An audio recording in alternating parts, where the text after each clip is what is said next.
up, everybody? Garrett back here, and I have a real cool video for you guys today. We're going to be talking about 10 of the most misleading VHS cover art in horror. Now, I didn't want to do this alone. I wanted to bring a special guest on here, someone who was also roaming through those video stores as a kid, and that is Mel from My Killer Podcast, 2/3 of our podcast, The Radpack. Mel is going to join me today, and we're going to go through 10 of the most misleading and deceiving horror cover arts of all time. All right, so we are going to get this thing down and dirty right away with our number 10. Now, none of these are ranked. We're just going to give you 10 big ones that we remember as kids.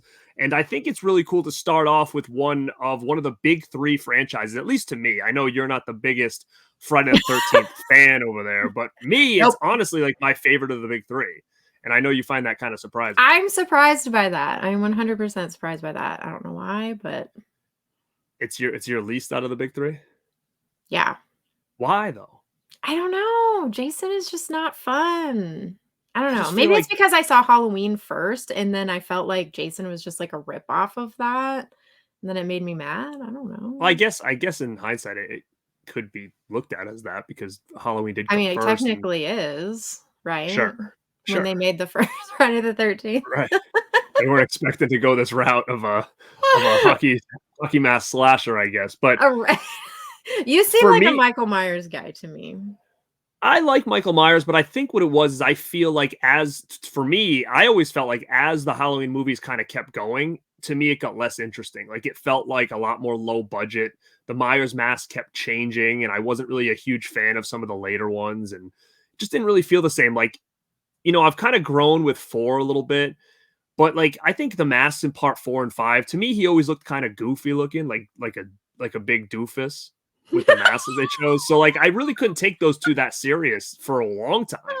But 1 and 2 on Halloween I absolutely love. But with Jason, they changed the mask and stuff, but I always felt like it was a progression, right? Like it was always like battle damage. Like every Friday the 13th, he has more and more battle damage on his mask, and I always made it feel in my own head that it was like battle damage that came from the previous movie, which if you do kind of look at it, it does kind of make a little bit of sense. Mm-hmm. So I was always a big Friday the 13th guy because I feel like with those, they kind of got their formula down and they didn't change it. So a lot of people might be like, every Friday the 13th seems the same. I think that's what makes it kind of work for me, is that they know what worked and they didn't really, fray from that. It was consistent in it. And I love things that take place in the woods. Like I love horror movies that take place in the woods or at a camp. Like I just really dig that. So when it comes to my first choice here, is for Friday the 13th Part 5, A New Beginning. Now, the reason I bring this one up is because the mask on the front of the box is a hockey mask, a goalie mask that's never in any of the Friday the 13th movies. And I remember when I saw this for the first time, I saw that mask and I was like, whoa, look at the mask they use here. This looks like one that I can buy right at the store. And, I got home and of course that mask wasn't used at all, number 1. And number 2, Jason wasn't even in this movie at all. It was like a copycat killer. So the whole thing was a big mess. And at this point, a lot of people just love all of that. They love the copycat killer stuff. They love the artwork on this thing, which is an amazing, amazing poster image and poster art. But at the time, I was actually very disappointed when I saw Friday the 13th Part 5 for the first time. Now, do you have any recollection of that one, or do they all kind of blend to you? They all kind of blend together to me. I always kind of felt like that artwork was super generic just because, like you said, the mask was super clean. It doesn't look like the other ones. It just has this like glow in the background. So it felt very generic to me. But yeah, the movies definitely just blend together. I couldn't tell you what happened in that one. It's actually the one with the hockey mask that's got the blue chevrons like on it. So that's how you always know it's the copycat, because instead of red, it's blue. But they never. Yeah, so that's the way to know that it wasn't Jason. It was a guy named Roy. So, but a pretty cool one. I think it's the sleaziest out of all of them. So you actually might watch that one and be like, oh, a lot of people, this was kind of the black sheep in the Friday the 13th franchise for a long time, but a lot of people now go back and are like, that's their favorite, because I was going to say, what are you trying to say? I'll like it or something. I think you'd probably like it out of all of them, because it is kind of got like a sleazy factor to it. And I think you might actually appreciate it maybe more than the other ones, even though it is not necessarily Jason in the movie. But I do feel like I need to go back and do like a whole series watch, but man, 100%. I don't really. And Corey Feldman's at the beginning of this one. Oh, he is? Yeah. Little. It was 4 he was in, right? 4 was the big one. This one, they brought Yeah, I him didn't back like at the that beginning one. just to do a quick scene, and then they got him out of there, and it shows him like older. So they didn't use him as the actor and stuff. So, but yeah, this was one of those covers that, you know, really intrigued me as a kid, and I was a little bit disappointed when I didn't see that mask. But with that being said, I did find the mask, a replica of the mask they used on the VHS tape, and I have that mask displayed with the VHS tape here at the house. Nice. So much of a wacko nerd I am when it comes to this stuff. So that is that's everything. that's the first one I wanted to talk about tonight, because it is one that I totally feel deserves to be on this list, because I know with Friday the 13th being such a big franchise, a lot of people watching this are going to really remember how much that affected them when it came to, you know, that VHS tape and that mask, and it's become iconic really at this point. So definitely the first one on my list. The next one on the list that we want to talk about is Sleepaway Camp 2. This cover is a hot mess just because the woman depicted on it isn't our lead actress in the movie. And she also has a backpack with some iconic items from other movies, such as Friday the 13th with the mask. But she also has Freddy Krueger's glove in the backpack, which I believe that is kind of depicted in the movie in one of the scenes. But it kind of leads you to believe that there's either these characters are going to be in the movie, or she's going to be running around with the hockey mask on and like slicing people up with Freddy Krueger's knife glove or whatever. But that's not at all what happens in the movie, even though this is a great movie. This is one of my favorites of the franchise. Yeah, it's an awesome movie. And you're right. It's funny because I remember as a kid seeing the girl on the box and knowing it, and when I rented it, it wasn't her, number one. And number two, I was waiting for something with Jason and Freddy. And like you said, we did get it, but I feel like this, along with some other ones we're going to talk about today, is that I almost feel like they went back and been like, oh shoot, here's the poster. We might as well throw something in here so at least makes sense. Like, I almost feel like the poster was done before the movie was done, and they used the poster to kind of throw, because that scene does seem a little bit kind of out of Thrown nowhere, together. really. It does. Like, a part of me feels like they did that due to the poster instead of that being in the movie. And out of all the scenes in the movie that they could showcase on the poster, they're like, oh, let's use something from, you know, this scene with Jason and the Freddy glove and stuff. But it was a great marketing tool for sure. But now looking back on it, it's like, geez, it's not Felissa Rose and it's not Pamela Springsteen, like, at all. So the person on the box just doesn't really make sense to the movie. But what a great image to, you know, market your movie with. I mean, I think it worked totally for me. Yeah, it definitely worked. All right, so the excellent pick. I totally agree with what you said. That's one that growing up was one that definitely intrigued me, and I was super not disappointed, but I just was expecting a little bit more from it. Same thing with this one. I absolutely love this movie. I've talked about this movie a ton of times on the channel, but when it comes to the artwork for this movie, it's not really what you're getting, and that's for a movie called Elves. And again, in the VHS and the movie poster, it's under a Christmas tree. There's a package and just this long, creepy arm coming out. And, you know, I always thought that it was going to be like these elves or something in the line of maybe like a Gremlins, like inside these packages on Christmas morning. And it's not. Like, I mean, there's Christmas elements to this movie, but it really isn't a full-fledged Christmas movie. It's actually about like elves and Nazi Germany, which is wild in itself. But there is Christmas elements to it, but it's not what I thought it was going to be when I saw this VHS for the first time. Yeah, it wasn't what I thought it was going to be either, but I really mainly watched it because you kept talking about the beginning of the movie so much, and it was it was just as funny as I thought it was going to be, but you really don't get to see the elves hardly at all through the movie. Right? You see them a little bit you towards get like the little end. glimpses. Yeah. Yeah, so it definitely makes you feel like you're going to see a lot more of them, and you don't. They are cool looking. They're kind of like these weird looking things. They're always like, their mouths are like permanently open. Yeah. The shower scene's good in this, though, right? I mean, you got to watch it for the shower scene at the beginning. That's smart. Oh yes, of course. Like how could you not watch it for that scene alone?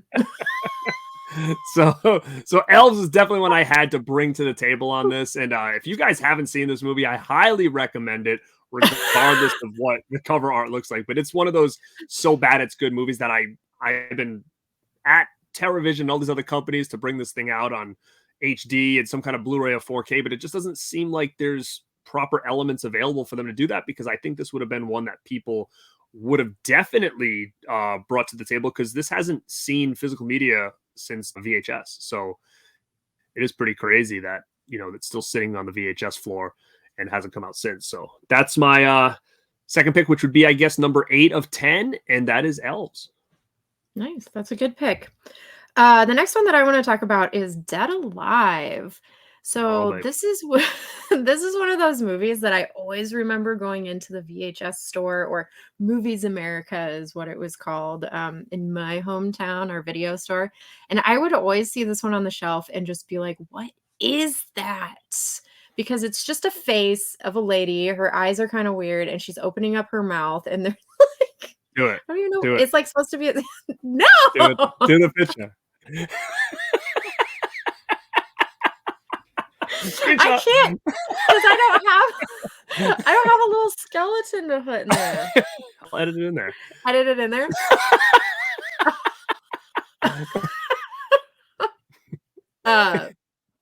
But yeah, that scene clearly doesn't happen in the movie. But when I was a kid, I was always like, man, I want to see that. And then, of course, my mom's stir was so gross. She was like, okay. And then we rented it and I watched it. And that movie is gruesome. It's very gory. She didn't open up the closet. Actually, I have it in here. Like, have it, bring it out. Right. No, I don't think we ever owned that one. That was one that we never owned. We just rented it. Yeah, it has a gnarly cover. So you have that, because again, that's another one where when it comes to physical media, to have that is like a grail to most people. I don't have the VHS, but I have the DVD of it. That's all I have now too, actually, is the DVD of this. I had the Blu-ray, but I sold it for big money when I thought for sure this thing was going to get a cooler edition, and then sure enough, it never ended up coming back out. So shame on me, I guess. They need to put this one back out. But didn't they change the title of it too because of some reason or another? Oh, well, I mean, it's always been called Brain Dead as well. So I don't know the backstory on like what came first. A part of me feels like it was called Brain Dead originally, and they changed it to Dead Alive, I think. But are you a fan? We've actually never talked about this one, really, you and I. So I mean, is it one that you enjoy? Yeah, I do enjoy it. I like it quite a bit. It's kind of nostalgic to my childhood. And like I said, I always saw that VHS cover in the movie store, and it always just like cracked me up. It's a good horror comedy. Like you said, the gore is insane. It's a fun movie. And I always get a kick out of the mother or whatever. Lionel, your house is infested with vermin. And then she has like the little pus, and she like pops into the guy's like, that whole dinner scene is just disgusting. It's so funny. Just gross. All right, Dead Alive. I know that's a fan favorite. So again, I'm sure a lot of people watching this are probably like, yeah, I totally see how it was a little misleading of a VHS cover on that one. And the same thing here. Like, I mean, this next one that we're going to talk about, it's Child's Play 2. We get Chucky obviously in Child's Play 2, but the big one for me was that damn Jack in the Box. Like, I wanted that Jack in the Box. I didn't know if it was going to be a friend of his, a foe, another toy that came alive, because it was such a cool look of that Jack in the Box. And I was stoked when Spirit Halloween brought that thing out. Like, that was something I've wanted forever, and it displays proudly in my movie room over there. But man, I just love the look of that poster in general. I think it's super cool, but I always was just a little bit disappointed, because as I was watching the movie, I was thinking to myself, where the hell is that Jack in the Box? And when are they going to either fight or be friends, or was someone going to possess the Jack in the Box and it was going to come alive? Like, to me, I was a little bit confused as a kid, because I wanted to see that thing. Now, when it comes to that movie and was there anything along the same lines when it came to you and that movie and the cool VHS art?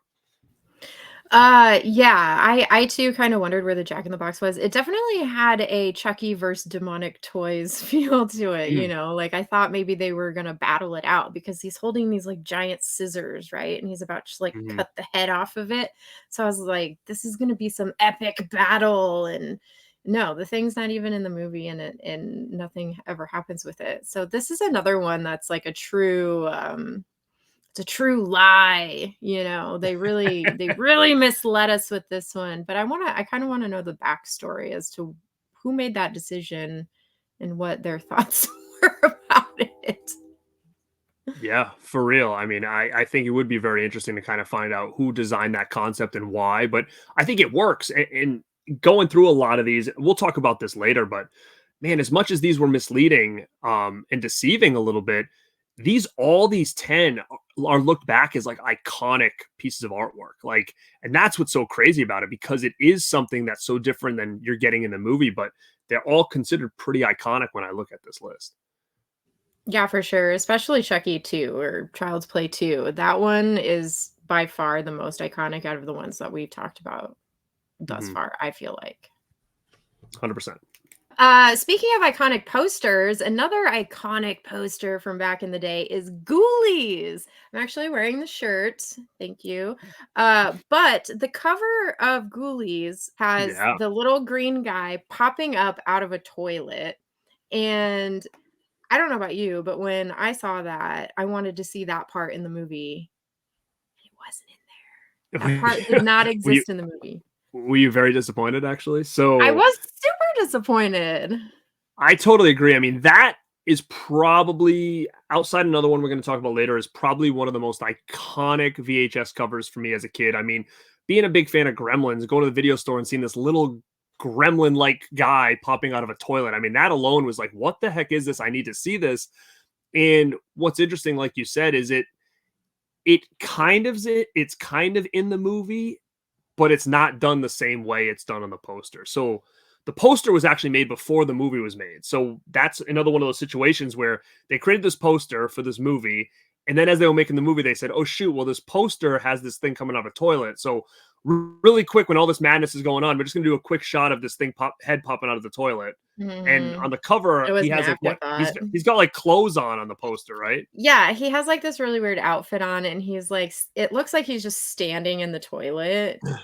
Yeah, and in the movie, it's like he's just naked, and it's just like his little head that pops out, like, and that's it. And they only threw that in there because they wanted it to at least acknowledge that image on the poster, which again was kind of a bait and switch, I think, because looking at that, I'm thinking, holy shit, like imagine a movie where these little creatures are just in people's toilets, and every time they go to the bathroom, they jump out and they try to bite you. Like, that's what I thought we were getting out of this. Was like we're like toilet gremlins, basically. And we did it. We got a movie that revolved around voodoo and all this other shit, which, again, I love Ghoulies, but I kind of wanted that other one more. Yeah, it's a great movie. I absolutely love it. The practical effects are so funny in that movie. Not great, but they're funny. But I definitely wanted the toilet monsters too. And you're right. I did read that they had to add that scene later because that was what was on the poster. So it was definitely an afterthought. It's definitely a VHS cover that lied to us. It did. It misled us, deceived us. And again, I want that damn movie still. I want another Ghoulies movie that revolves around these things just hanging out in toilets and terrorizing people. That's what I want. They looked like they were just made for toilets, too. Did you know there was another movie? I don't know the concept of it. I think we may have mentioned it when we did the Mini Monsters show on the Radpack Pod YouTube channel, so make sure you guys go sub to that. But we did a show on Mini Monsters, and there's actually a movie out there called Dingleberries, which is supposed to be kind of like a mini monster type movie. I've never seen it, but a part of me is like, is that the toilet monster movie I've always wanted? But I remember you guys talking about that one. So you haven't seen Dingleberries? Nope. I mean, geez, you do a show that's dedicated towards such bad movies. Why has no one brought this up yet? Maybe you should bring that up on the next one. That's actually a really good idea. Search it out first, because I don't know how accessible it is. I just remember seeing a poster for it and being like, "Ooh, I like little monster movies. What is this?" Oh. Well, I'll watch it and I'll report back to you and let you know how good it is. Right. Let me know. Again, moving on to another iconic poster art, and another one that, as a kid, this is probably the one outside of Ghoulies that made me want to check this movie out. And I am a huge super fan of this movie, and it's George Romero's Monkey Shines, which is such a cool movie. I love it. I don't know if you're super familiar with that movie at all. But the poster art is interesting because it's got like that clapper monkey. What was the name of that thing? Jolly Monkey or something? Jolly Chimp, I think it was called. And it's got him with a knife. And then there's another one where he doesn't have a knife. I think he might have the symbols, but I think there was two different artworks for that movie. But Yeah, I thought we were getting a killer toy movie when I first saw this thing. Is that kind of the concept you got as well? Yeah, this VHS cover art is the pinnacle of what this show is about because the artwork on this movie killed this movie for me. So I saw it, I thought it was gonna be this fun killer toy movie, and then when I watched it and it was a real monkey, I was like, "No, I'm out, I'm done." And then I watched it once and I never watched it again. I was like, "Nope, I wanted the VHS cover of this movie." This Monkey Shines is why this show is happening. That You were artwork that was disappointed. full. I Wow. was I that mean, that disappointed. I still love Monkey Shines, but I mean, I get it. You're right. It was very misleading because, again, especially as a little kid and you heard about Chucky and you see all this stuff and you're like, oh my God, this is going to be another killer toy movie. Um, I agree. I thought as a young kid that that's exactly what this was going to be, another killer toy movie. But as I got older and I finally watched this, because I didn't see this until I was older, um, I loved it because number one, I'm a huge Romero fan. And number two, I think the idea of having a slasher movie where the monkey, a real monkey is the killer, not someone dressed as a monkey, not you see a gorilla arm or something in the side screen, like a legit monkey with like a knife in its hand and stuff. Like, I absolutely love this movie. And when you have the victim as like kind of his master, but completely paralyzed from, neck down, I mean, it's suspenseful, man, especially having the monkey there. And if you turn around the box, I don't know if it's on the VHS, but I know it's on the DVD. You actually do see a monkey like this, like holding the knife. And I'm just like, that's what sold me on the movie. Is when I turn that around, I'm like, a real monkey swinging a knife. Okay, I want to see this too. I still want to see this. So, huge fan of Monkey Shines, but you're right. Like, that had to be on this list for sure. It's one of the most iconic movie posters with the most misleading, I think, poster art out there. It's definitely the most misleading because at least like we were just talking about Ghoulies, at least the Ghoulies existed in the movie. Mm-hmm. That monkey didn't exist in the movie at all. So you're saying that they should have had that Jolly Chimp toy and at least have the monkey slice it and kill it? Just so at least you Sure. could say, hey, that was in there, right? Have it in the movie somehow. I don't know. I would Mm. have just rather had a killer toy. Honestly. I, I actually been trying to buy that Jolly Chimp thing for a long time online, I feel like but I I can never remember get you saying yeah, I can never get a price that I really wanted to pay for it. But I would love to have it. And again, it's one of those things that I don't even have room for something like that, but I just think it'd be cool to have it because I'm just a big fan of that whole movie and everything about it. So that is Monkey Shines. Well, the next one we're going to talk about is another creature feature, and that's Critters. Hmm. So on the cover of Critters, I mean, the little monster is in the movie, but it doesn't look so little. The Doesn't look critter little. No.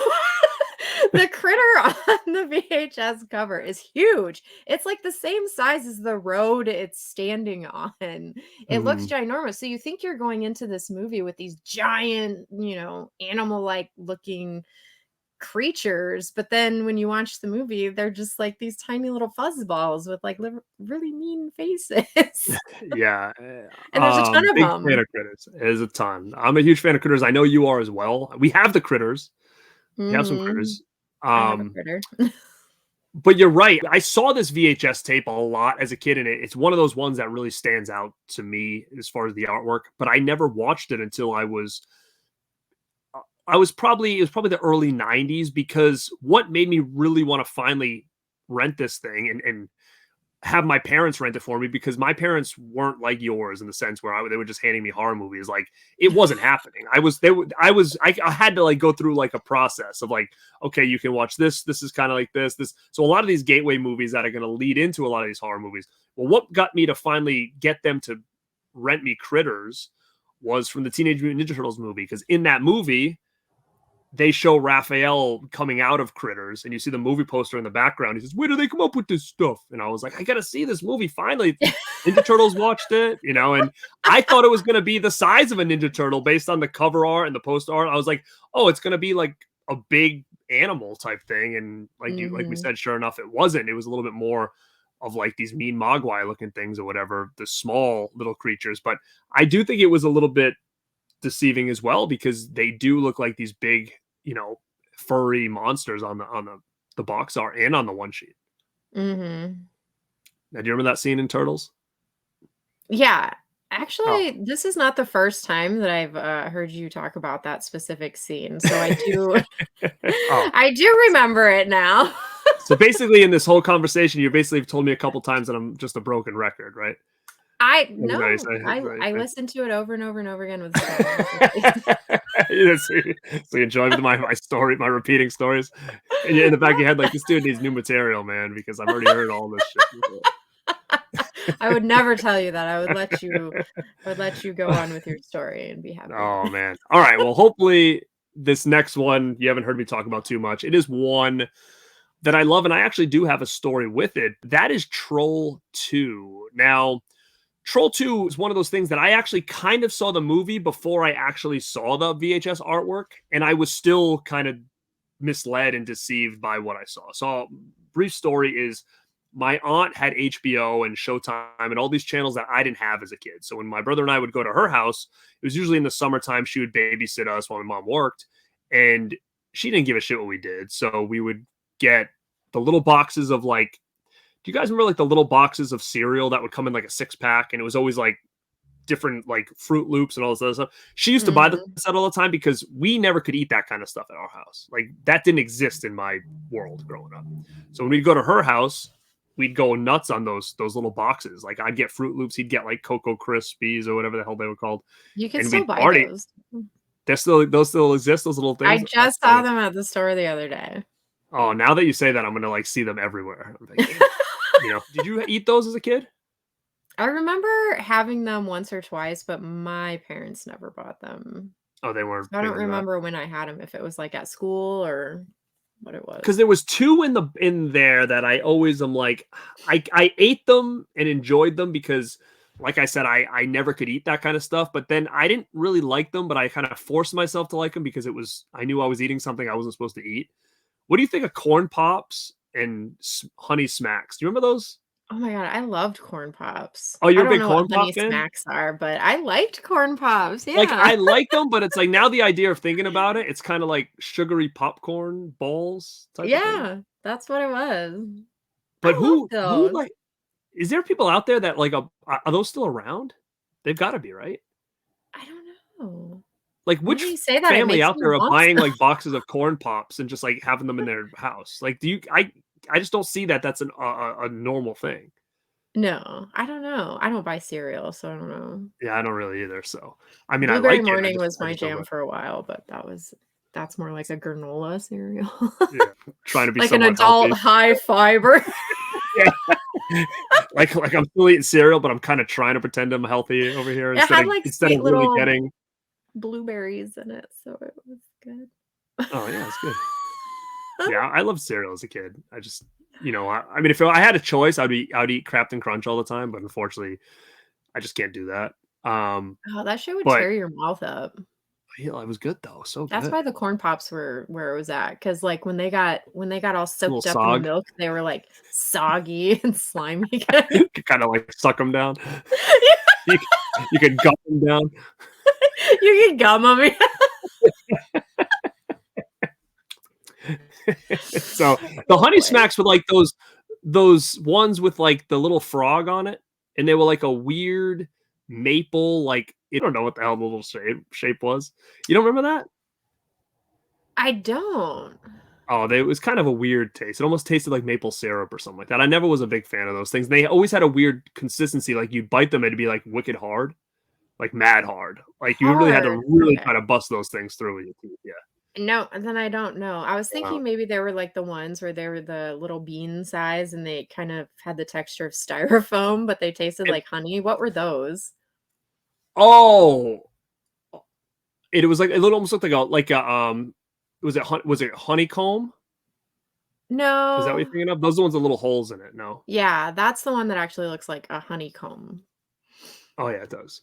I don't know. Maybe it was sugar What am I smacks thinking and of? corn. I don't know. Maybe you're on the right track. These were like brown, like they were like a brown color. Yeah. I don't know. I'm saying like I don't think my description is that good. It's just like it was like a weird looking thing though. It wasn't like a Yeah, ball. they It were wasn't like weird a. looking. I think we're talking about the same thing. I It could have think. been. Yeah, they weren't that good though. But anyway, how do we get into this tangent? Oh, because of Troll 2. Yes. Troll 2 You were cereal. telling a story. So we would eat those, and we'd go to my aunt's house, and we'd be like literally like flipping through all the pay channels and just watching random movies. And like I remember seeing like a Hellraiser movie on there as a kid. It must have been one of the shitty sequels. But I remember seeing Troll 2, but we didn't know what it was. And it was kind of towards the end of the movie, like the very end where the kid was walking through the house. And we kept kind of catching it every couple weeks, but it was always like at the very end. And as I got older and I was really starting to like collect VHS and rent a lot of VHS, I remember renting Troll 2 because of the cover art of the little kid and like this big monster coming up the stairs. And I was like, oh, this is going to be cool. And sure enough, it was nothing what the box art showed, number one. And number two, that was actually the movie that we watched all those times because I can remember it got to the end and I'm like, oh my God, that was the movie that we used to watch at my aunt's house that we never could figure out what it was because we always just caught the end. And it wasn't like now where I could have rewound it to like start over. Oh, But it was kind of an funny. interesting story. Yeah. So I remember calling my brother and being like, remember that movie? And he's like, yeah, I don't know what it was. And I was like, I found it. So Troll 2 always kind of holds a special place in my heart because of the memory of us trying to figure out for years what this movie was that we kept seeing the end of at my aunt's house. But again, going back to the artwork, once I did figure out what it was definitely not what I thought it was based on that cover art because I thought we were going to get like this giant scary troll where it's not that at all. And as weird of a movie it is and as shitty as a movie as it is, I always find it super charming and hilarious. It's the pinnacle of so bad it's good movies, I feel like, because I really love that one too. Now, do you watch that? Have you watched that a lot or? I watched it a ton when I was younger, but I haven't revisited it as an adult in a while. So I probably should go back and watch it. But do you remember it being weird and bad, but also great for some reason? Remember when the dad's like punishing the kid and all of a sudden he grabs his belt and he's like, I got to tighten my belt one notch because of my hunger pains. He like says to the kid. And you think he's going to like take the belt off and like beat the kid with it. He's like, I'm going to make it one notch because the kid pissed in like his food or whatever. The things you choose to remember. I always thought that was funny. You piss on hospitality. God. Oh man. Troll 2 is going to be the second to last one we're going to talk about. If we're going up, it's going to be on number 9. If you want to go down, it's number 2. But we have one more movie to talk about tonight. And what is it, Mel? Chopping Mall, of course. What other movie could it be other than Chopping Mall?